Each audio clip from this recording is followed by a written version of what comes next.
Hello, I'm Veronique Mandal. Welcome to Scribes and Songsters. On the show today, we'll meet a busy Windsor poet who does so much more than write poetry and is an all-around great guy. And we'll hear music from another talented local singer-songwriter. Now, I love poetry, so it's always a pleasure to chat with Peter Hrastovec. In addition to running a very busy law practice in Windsor, Peter's also very involved in the community. Over the years, he's been involved with many organizations and has served as president or chair of a number of them. Those include the Windsor Symphony Society, the Windsor-Essex Regional Chamber of Commerce, and the Rotary Club of Windsor. He was also named the 2014 winner of the Professional of the Year Award from the local Chamber of Commerce. In 2009, Peter was honored by the Law Society with the Law Society Medal for his contributions to the community and legal practice. He was also an instrumental member of the group that helped bring to reality the enormous Canadian flag that flies on Windsor's waterfront. And despite all that, Peter still has time to perform in community theatre and to write poetry. Peter's published 2 of his own books of poetry, In Lieu of Flowers and Sidelines. But today, we're going to talk with him about a recently released collection of poems by 7 local poets, including Peter, called Because We Have All Lived Here. Peter, welcome to Scribes and Songsters. Thank you. Now, you write poetry, you're a lawyer, you're so involved in the community. When do you sleep? I get about 6 to 7 hours of sleep a night, but like most people. Oh, seriously? That much? I do. I don't watch a lot of television. So what got you interested in poetry? Well, it's in my DNA. My father was a poet in the Croatian language. There was always literature, there was always music, all kinds of things about the arts in our home, and as a result, I got the bug.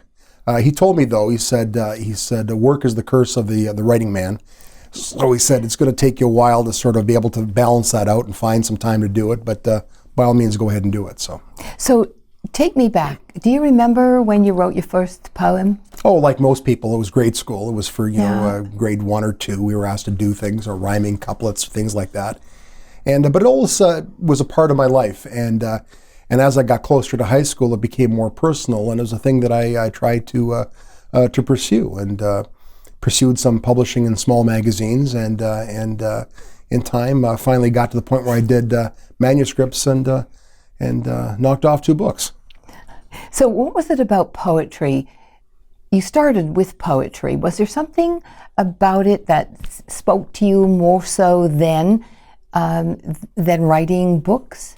Well, I like all forms of literature, but I have to tell you, the thing about poetry was a definition of poetry that I heard many years ago, and that it was a high energy construct, and that you can compact a lot of ideas into a short poem.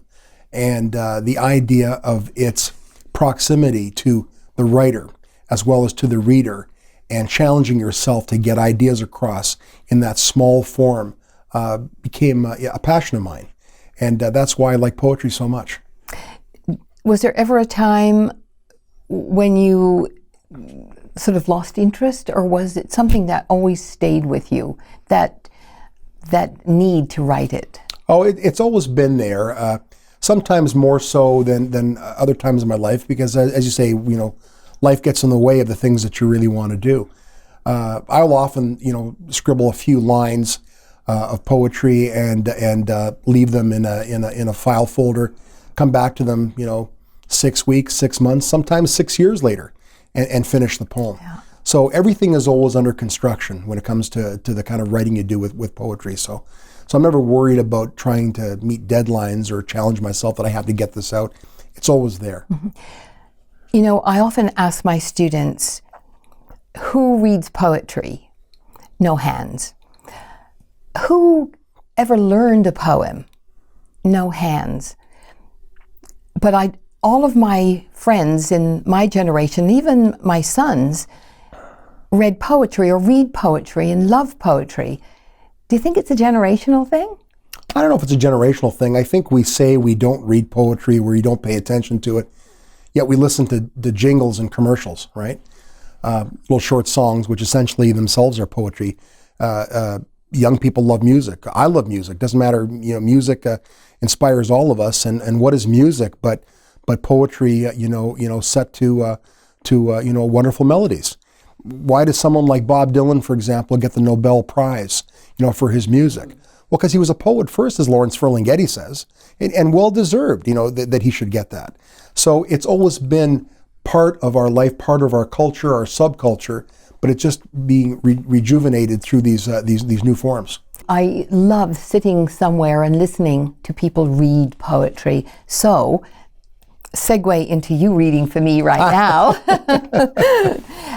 I'd love to. Now, do you have a favorite poem but I want you to read, and then I want to talk about this collection. Sure. But I'd love you to read for me first. I really like Shaughnessy's Gone to Peely. I thought you were going to say that. But our old friend. Yes. Shaughnessy Cohen, right? She was a special person. And yes. I wrote this poem because Shaughnessy loved Peely Island. I share a cottage on Peely with my family. And I'd see her on the boat, and she always talked about Peely. And she was really just a person who was larger than life. She was an amazing, amazing individual. So I wrote this poem called Shaughnessy's Gone to Peely.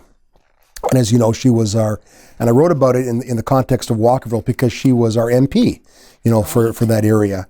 And I wrote this in her memory. Shaughnessy's Gone to Peely. She would command attention with her big dogs tethered, big smile beaming, big laughter roaring, riotously deafening, a commanding woman on board the little boat bound for the big island. At the law firm, the lawyers would explain, Shaughnessy's gone to Peely, her office, the island. Self-proclaimed island queen without pedigree, palace or postage stamp, a carriage turned pickup truck destined for an inland farm, her broke-down fiefdom, hospitable and homey. She poured beer better than a barmaid and told stories that filled the room like a larder at harvest. A dyed-in-the-wool politico, she'd cut to the chase, the acute cross-examiner. At the courthouse, the staff would say, Shaughnessy's gone to Peely, her court, her stage. She would charm a grizzly bear, arm wrestle a communist, dance on a bed of flowers, and humor those who despair with a good joke, clean or dirty. Restaurants knew her, shopkeepers wooed her, police would clear the way for her personal parade. How was it then, with so much more to do, with so much more to accomplish, when finally she became the island from where she could shout, she is silenced. Our queen is dead. Her final words etched in stone, hushed among weeds and wild rhubarb. After the wake, the mourners would say, Shaughnessy's gone to Peely, home to rest. And man, this island, her island, has never been the same since her return to the earth. Peter, it's so lovely. And you clearly knew her very well. Very much so, yeah. She was special. Yes, she was. Yeah. She was. Now, so, because we have all lived here, tell me about it. Well, this was a project that Marty Gervais devised. He was concerned about all the places and the people that in Windsor that we've lost or we're losing. Buildings, that were being torn down, like A-bars, for example. He was very, very upset about that. And so he tapped on the shoulders of 6 of us to work with him. Some very gifted writers put me in the bottom rung of the ladder. We got some great writers here. And we all took areas and ideas, and we canvassed what we were going to write about. And we went off and wrote our manuscripts, all of which were lovingly edited by Marty and by John B. Lee, who's one of the foremost poets in Canada. Marvelous, marvelous poet, John B. Lee is. And we came up with this book, and it was a godsend to work with these writers, and with the likes of Dan Lockhart and Carlinda Delamonte, pardon me, and Dorothy Mahoney, Marianne Mulhern, and Vanessa Shields. I want to make sure I get everybody here, and of course Marty Gervais. And it was absolutely a stroke of genius on his part to get all of us involved in this book. And as you see, we came up with this wonderful design and some great stories about people and things in Windsor right across essentially the 5 boroughs that basically tell the story about how great and rich our community really is. What did you learn about Windsor from this process? For me, it was how magical the stories are. There's so many wonderful, incredible stories that have to be told about this community, done in this fashion with the poetry and the small vignettes. And there's so many more stories to be told. And what it also taught me is that we have to keep exploring, keep researching, putting these things down in writing, because before we lose them, if they're lost forever, it's going to be much to our chagrin, because we need to celebrate how exciting these stories are, and the people that we've lost, and the buildings that themselves tell so many stories. So what's next on your agenda? Well, I'm working on another manuscript of poetry. I'm working on a couple of short plays, some short stories in the works. And I'm still litigating as a lawyer, but trying to balance it all and spend time with my lovely new granddaughter. Oh, yes. Who lives out of town, but family's important to us, and it's been a godsend. So, where can somebody buy this? Everywhere, I suppose. Well, thank you for asking, but certainly down at Biblioasis, or from the writers, if you know any of the writers. All of us are on Facebook or by email. But definitely Biblioasis down in the heart of Old Walkerville, you can get, because we have all lived here. Thank you so much. Always a pleasure. Veronique, it was my pleasure. Thank you so much. Now we're going to listen to a piece of music, and then I'm told Peter's going to turn the tables on me. However, first, Windsor's Michael Paul is the songwriter and singer of the indie pop group Michou, and the creative force behind the soul rock band The Walkervilles. Mike has over a decade of experience performing and crafting intelligent, compelling songs and sharing them with audiences across the world. 2 of his songs have charted at #1 in the Much More Music Top Countdown, and he's released a dozen albums. In 2017, he released an album of original songs called Learn to Vibe, performing under the name of Soul Brother Mike. He was recently here in our studio to perform some of his songs. Now here is Soul Brother Mike singing the title song from his latest album, Learn to Vibe.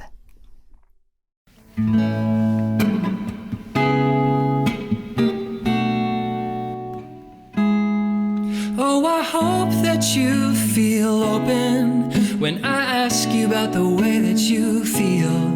See, my life's about to change for the better, and I need to know that what we've got is real. See, there's no chance, no chance, no chance of me liking anyone much better. The romance is about to get a whole lot better. So come on, let's take a ride. Nothing's gonna kill my vibe, 'cause I got you by my side, and nothing's gonna get me down. So come on, let's learn to fly.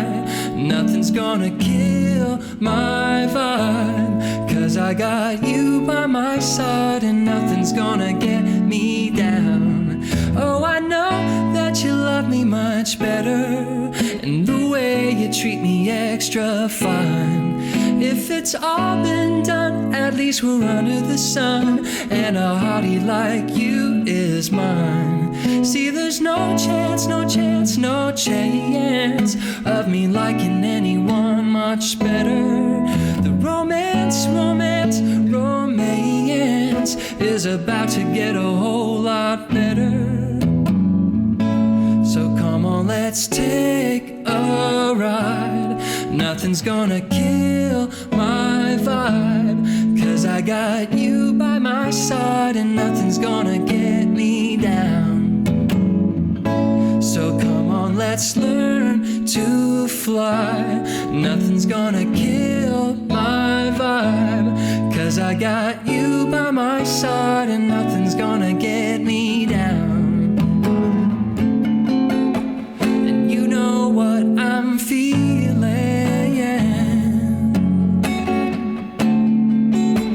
not much to conceal from you, baby. So let's not make it complicated. Baby, let's take a ride. Nothing's gonna kill my vibe. Oh, and nothing's gonna get me down. So come on, and let's learn to fly. Yeah, nothing's gonna kill my vibe. Oh, and nothing's gonna kill my vibe.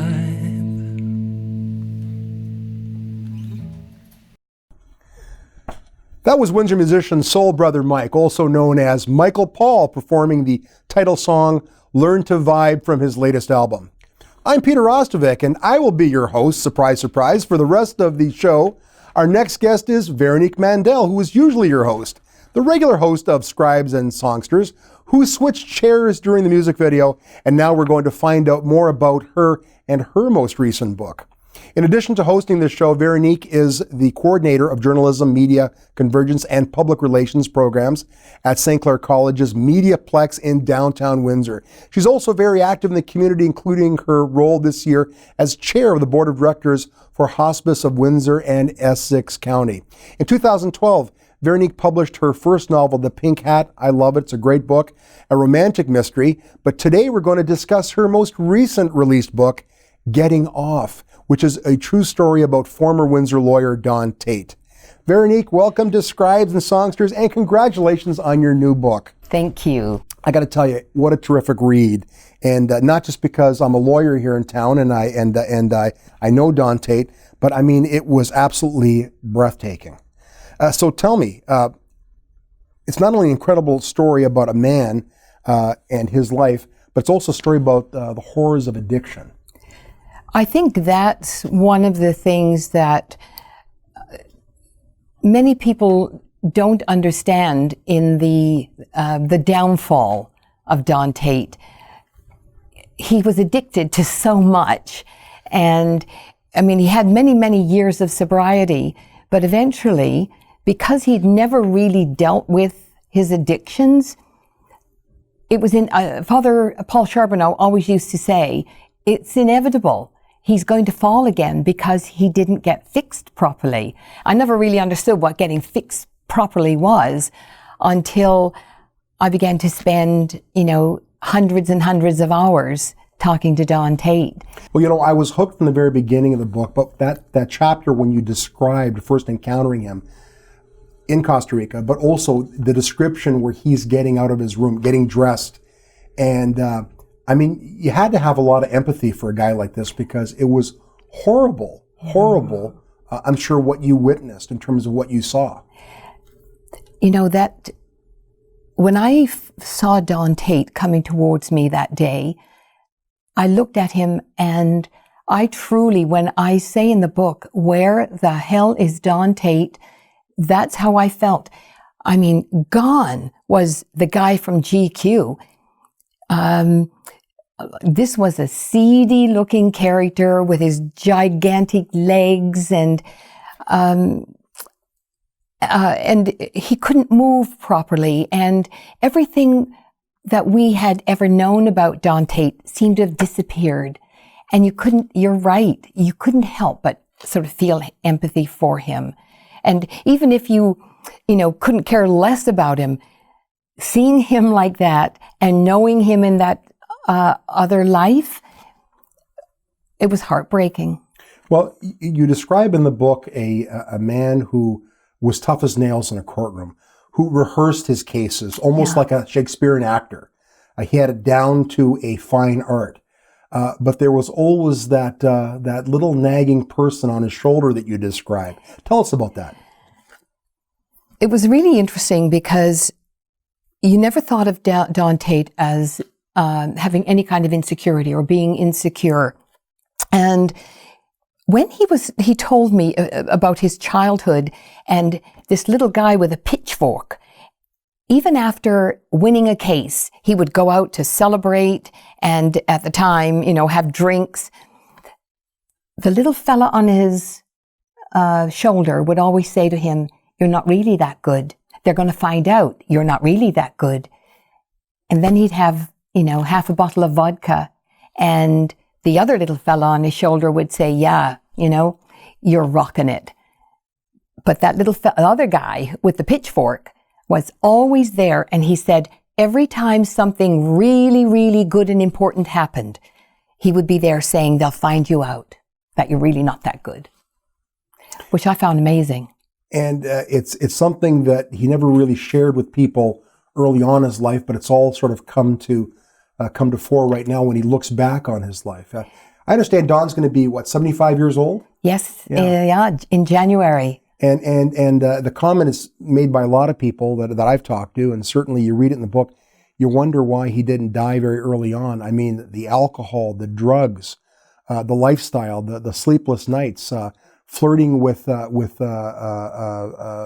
gangs, being threatened by biker gangs, looking to organize crime to support and protect them. I mean, my God, it's. I'm looking at this and thinking to myself, it's like, where's Francis Ford Coppola? This should be a film script. Yeah, and then in Africa, where he had a catastrophic heart attack, and then with the cancer that's seems determined to get him, but the cancer has caused him to be devastated.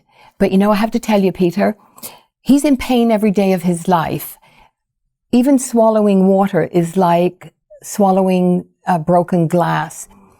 And I have talked to him, and I mean it, hundreds of hours. He never complains. And I'll say to him, like, I can hear his voice, and I'll say, how's your voice? Oh, it's okay. And I'll say, no, it isn't. Doesn't it hurt? Well, it's what I brought on myself. That's his line. It's what I brought on myself. It's interesting. Father Paul Charbonneau of Brentwood fame, of course, was a very important person in Don's life and getting him, turned around, even though he stumbled along afterwards. But those lessons he learned from Father Paul were always there. And he, in turn, has become a Father Paul Charbonneau in South Africa, where he's doing some wonderful rehabilitative work with some amazing people. Yes, it is incredible. And that's why I included some of their stories in the book, because he hates it when they call him the guru, because he finds that a very uncomfortable reference. To him, he's taking everything that Father Paul taught him and trying to save lives. And I tell you, he is saving people's lives. And one mother said to me, Don Tate didn't just give us back our son, he gave him back his life. And there were dozens and dozens of stories like that. And I think it's because they identify with him. He's a no BSer, and he hit the skids probably worse than most people. And I think because he's sort of made a life for himself, and when he says, I'm telling you, that's the way it is, they believe him. It's interesting, and I think one of the underlying stories that you talk about and the imagery is there, and you hit the nail on the head that he's had several addictions, addicted to drugs, to alcohol, to sex, to the high living, having the biggest, fanciest houses and the cars, and just being that magnanimous person. But most importantly, he's been addicted to life, hasn't he? He's always been a survivor. Absolutely. And no matter what with Don Tate, what I find when people talk about him is you either love him or hate him. Nobody seems ambivalent about Don. And no matter what he's gone through, whether it's highs, lows, you're right. He sort of just takes life and runs with it. And I think that's what he's doing in Africa. But it's like he said, he wants people to understand that after a life of addiction, you don't necessarily come back and be a CEO and a billionaire and, drive Mercedes. When you come back, what you really want and what's the most accessible is to have a life. What has this book taught about you as the writer? I mean, you've written as a journalist, you've written for television, for radio, as well as the newspaper industry. You're teaching students now, but what has this book done for you in terms of qualitatively you as a writer? I think one of the interesting things I found as a writer is how you change your style. This project was over 10 years, and as each year went along and I added more to the book, I found that my writing style would change. So in some areas it would be more journalistic, depending on what part of the story I was telling. And then in other ways it became very much a creative narrative. And then in terms of what Don Tate, at the end of this, as you know, I had a catastrophic illness myself a few years ago. The spirituality that Don Tate found is something he talks about all the time. And in a very strange way, Peter, all the conversations I had with Don Tate helped me through that time tremendously. And I think I was able to find a peace out of the scare that I received because of what Don Tate taught me. Everybody saved everybody, it seems, in the final analysis, right? I know. It's amazing. Tell me where we can get this book. It will be here soon, and it'll be available online, on Amazon, and in several of the bookstores in town. So right now, I'm not sure of all of the places where it's going to be because it's just about to sort of hit the streets. But it'll be on Amazon, on Kindle, and as I said, there'll be a website just for the book. Well, I've read an advance copy and I'm impressed. Veronique, congratulations. Thank you. Continued success. Thank you so much. Looking forward to further books from you. Thank you. Well, that's all the time we have for the show. Next time, Veronique will be back sitting in this chair as host and will introduce you to more of the Scribes and Songsters of Windsor and Essex County. Thanks for watching. So let's not make it complicated. Baby, let's take a ride. Nothing's gonna kill my vibe. Oh, and nothing's gonna get me down. So come on, and let's learn to fly. Yeah, nothing's gonna kill my vibe.